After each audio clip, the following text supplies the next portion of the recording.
وحده لا شريك له ونشهد أن محمدا عبده ورسوله فقد قال الله تعالى في كلامه المجيد وفي الفرقانه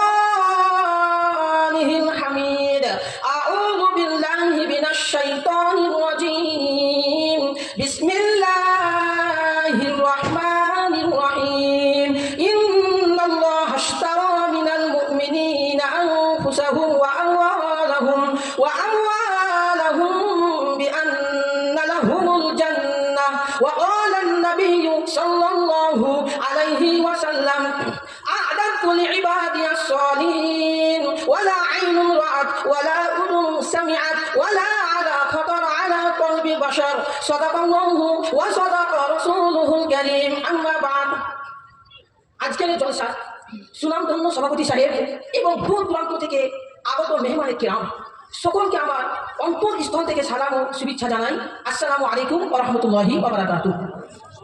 সর্বাধিক প্রশংসা সেই মহান আল্লাহর দরবারে যিনি মহিয়ান